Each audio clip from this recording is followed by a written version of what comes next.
ఒకరు ఆనం కుటుంబం, మరొకరు మేకపాటి కుటుంబం. రాజకీయంగా రెండు కుటుంబాలకు ఒక ప్రత్యేకత ఉంది. కుటుంబ నేపథ్యాలు పక్కన పెడితే ఈసారి సీనియర్ జూనియర్ మధ్య ఫైట్ నడిచింది. అక్కడి ఓటర్లు కుటుంబాల్ని చూసారా? నాయకుల సమర్థతకు ఓటేశారా? కాంగ్రెస్ అభ్యర్థికి పడ్డ ఓట్లతో నష్టం ఎవరికి? సింహపురి గడ్డపై ఆ నియోజకవర్గంలో రాజకీయం మారబోతోందా?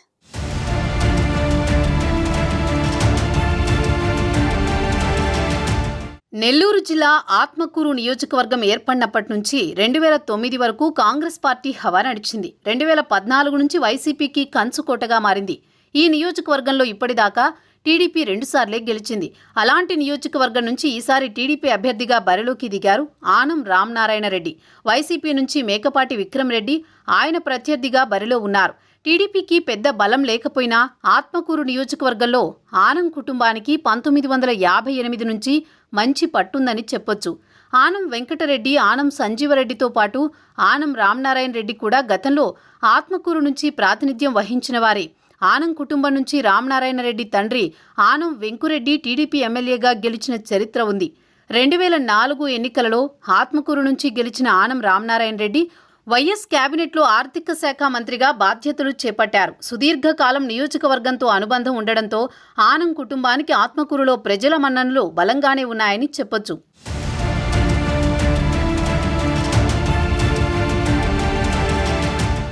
రాష్ట్ర విభజన తర్వాత ఆత్మకూరు నియోజకవర్గంలో మేకపాటి కుటుంబం పట్టు సాధించింది.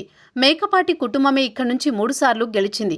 అయితే మేకపాటి గౌతమ్ రెడ్డి మరణం తర్వాత ఆయన తమ్ముడు విక్రమ్ రెడ్డి రాజకీయాల్లోకొచ్చి ఉప ఎన్నికల్లో ఎమ్మెల్యేగా గెలిచారు. కానీ ఈసారి బలమైన అభ్యర్థి ఆనం రామనారాయణ రెడ్డిపై విక్రమ్ రెడ్డి పోటీకి దిగడంతో ఆత్మకూరు రాజకీయాలు రసవత్తరంగా మారాయి.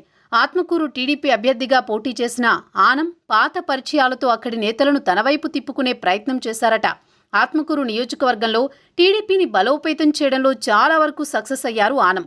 2014 నుంచి మేకపాటి కుటుంబం నిర్మించుకున్న బలమైన కోటను ఆనం రామనారాయణ రెడ్డి ఈసారి బద్దలు కొడతారన్న వాదన బలంగా వినిపిస్తోంది.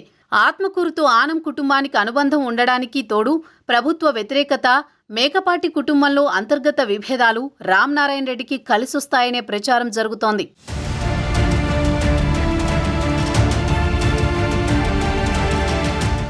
ఆత్మకూరులో వైసీపీ అభ్యర్థిగా పోటీ చేసిన మేకపాటి విక్రమ్ రెడ్డి తన అన్న గౌతమ్ రెడ్డి మరణంతో రాజకీయాల్లోకి వచ్చారు.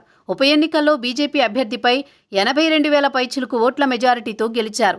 అక్కడి నుంచి ఆయన రాజకీయ ప్రస్థానం మొదలైంది.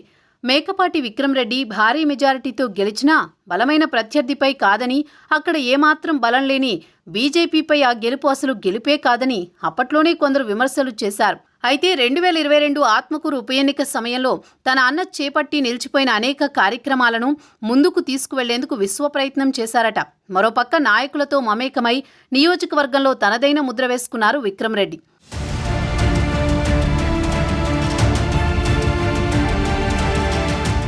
వైఎస్ఆర్ కాంగ్రెస్ పార్టీకి ఆత్మకూరు నియోజకవర్గం కంచుకోట అనే చెప్పుకోవచ్చు.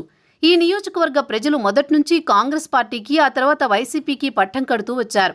అయితే ఆత్మకూరు ఓటర్లు అభ్యర్థి కంటే పార్టీకి అత్యధిక ప్రాధాన్యమిస్తారనేది రాజకీయ విశ్లేషకుల అంచనా. చరిత్ర కూడా అదే చెబుతోంది.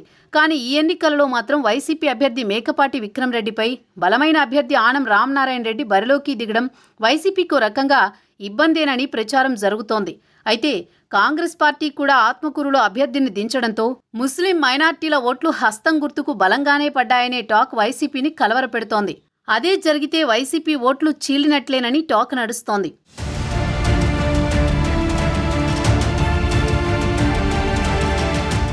టీడీపీ బలహీనంగా ఉన్న నియోజకవర్గంలో ఈసారి ఆనం బరిలోకి దిగడంతో అందరి దృష్టి ఆత్మకూరుపై పడింది.